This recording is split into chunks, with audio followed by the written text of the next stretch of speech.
La hype de la Dunk est enfin terminée. Mais est-ce que c'est vraiment le cas? Salut à tous, et aujourd'hui, on va parler d'une paire très importante qui hante nos jours et nos nuits depuis 2020 et l'explosion du resell, la Dunk. Pour ceux qui ne la connaissent pas, non sérieux, ça vous dirait d'aller dehors au lieu de regarder un mec qui ne sait même pas parler sans grimacer et agiter ses mains comme un Italien? Je disais donc, pour ceux qui ne la connaissent pas, c'est une paire de chez Nike qui est sortie de base en 1985 avec le programme universitaire Be True to Your School et qui s'est fait éclipser par la Jordan 1. Plus tard, dans les années 2000, le skateboard la ressuscitera et c'est ainsi que naîtra Nike SB qui rendra la Dunk non seulement hype, mais aussi plus confortable grâce à son évolution, la SB Dunk. Aujourd'hui, parmi ces paires se trouvent des grâles comme la Dunk Pigeon ou la Dunk Tiffany qui valent des dizaines de milliers d'euros. Mais ce ne sont pas les SB qui nous intéressent aujourd'hui. Ce sont les merguez. Non, je ferai pas de blague sur les saucisses, c'est Sneakoner, pas OSS 117. Ces merguez, ce sont justement les fameuses Dunk Low qui sont inspirées des modèles de base de 1985 pour le basketball. Donc moins confortables que les SB et surtout moins adaptées à la pratique du skateboard. Cependant, elles ont été pendant un long moment aussi célèbres que les SB, notamment grâce à la fameuse SB Dunk Low Travis Scott sortie en 2020. Du moment où Travis Scott et d'autres marques comme Ben & Jerry's ont commencé à collaborer sur la Dunk, le modèle a explosé. Dites-vous que la Dunk était tellement hype qu'elle commençait à remplacer la Air Force One comme paire indémodable pendant un moment. Mais évidemment, ça ne valait pas pour tous les coloris. Seul un seul coloris a réussi cet exploit. C'est le coloris Black and White, la Dunk qu'on a vu absolument partout et qui continue d'être acheté et porté encore aujourd'hui. Et ce qui est fou, c'est que son succès n'a jamais baissé et ne risque pas de baisser. Je m'explique. La Dunk Low Black and White au départ était très peu accessible. Certes, Nike en sortait pas mal. Il faisait même souvent des restocks. Mais la demande était telle qu'elle finissait à minimum plus 120 € en resell à chaque restock. Et pour combler ça, Nike a commencé à sortir des modèles Women's et Next Nature, les fameuses Dunk plus écologiques. Et devinez quoi?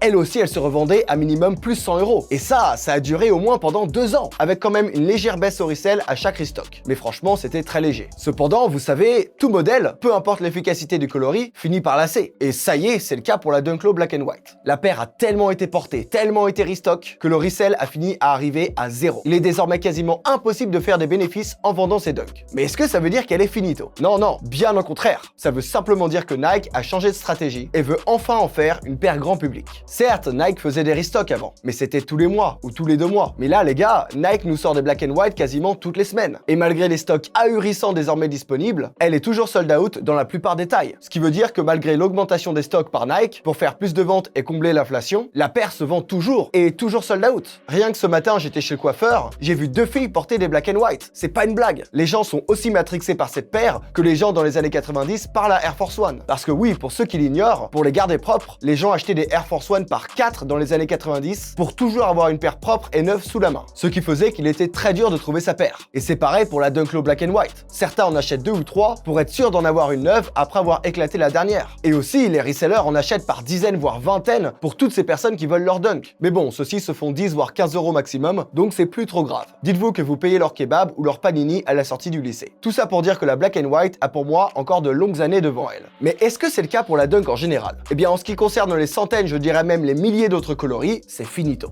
Ouais, j'ai pas menti dans le titre. Mesdames et messieurs, la plupart des coloris de Dunk dorment maintenant chez les retailers. D'ailleurs, on va visiter pas mal de retailers à Paris en live sur Twitch pendant les prochaines semaines. Donc si vous voulez voir ce qu'ils ont et discuter en direct avec moi, le lien de la chaîne est en description. Abonnez-vous en masse, je prévois même un US Tour cet été pour vous faire visiter Miami et Los Angeles. Bref, pub terminée, revenons à nos moutons. Comme vous le savez, de nombreux coloris de Dunk sortent ou sont restock chaque semaine. Et quand je dis nombreux, dites-vous que quasiment 5 coloris différents sortent chaque semaine. On est envahi. Et c'est ce qui fait en partie que les gens commencent à souffler. D'ailleurs, dans l'émission des sorties de la semaine, même moi je me retiens de souffler tellement j'en ai marre d'en parler. Mais bon, ça tombe bien, puisque plus les paires resteront sur les étagères et moins Nike en sortira. Donc on devrait bientôt en être un peu débarrassé. Mais du coup, est-ce que la Dunk est finito? Pour la Black and White, pour moi c'est un non. Pour tous les autres coloris, pour moi c'est un oui. Mais pour les SB, eh bien elles n'ont rien à voir avec cette histoire. Les SB Dunk sont littéralement en train de sauver le modèle en ce moment en termes de hype. Ce n'est pas une blague. Et d'ailleurs, c'est la première fois en 2 ans que je suis autant hypé par les SB entre la Jarritos et la Fly Streetwear, qui sont toutes les deux des bijoux. Et on en vient à un point alors essentiel. C'est le travail de Sandy Bodecker chez Nike, celui qui a créé Nike SB. Cet homme est celui qui a fait de la Dunk une paire indémodable, une paire hype à travers le temps quoi qu'il arrive. Et c'est grâce à lui et grâce au changement apporté à la paire par rapport à la Dunk de base. L'autre merguez là, c'est une Dunk High 85 découpée qu'ils ont décidé d'appeler la Dunk Low. Alors que derrière chaque Nike SB Dunk se trouve un processus créatif unique. Et c'est ça la différence entre la Dunk et la SB Dunk, la créativité. Chaque SB Dunk paraît différente parce qu'elle a été réalisée à chaque fois par un designer ou un artiste différent, qui lui appose sa patte personnelle dessus. Certes, il existe des SB Dunk plus simples, mais dans la plupart des cas, ce sont des paires exclusives et impossibles à trouver, car elles se vendent seulement dans des skate shops shops spécialisés en très petite quantité et sur SNKRS. Bref, avec son système, Sandy Bodecker a sauvé à tout jamais la hype de la Dunk. Alors qu'avec le système de Nike sur la Dunk Low,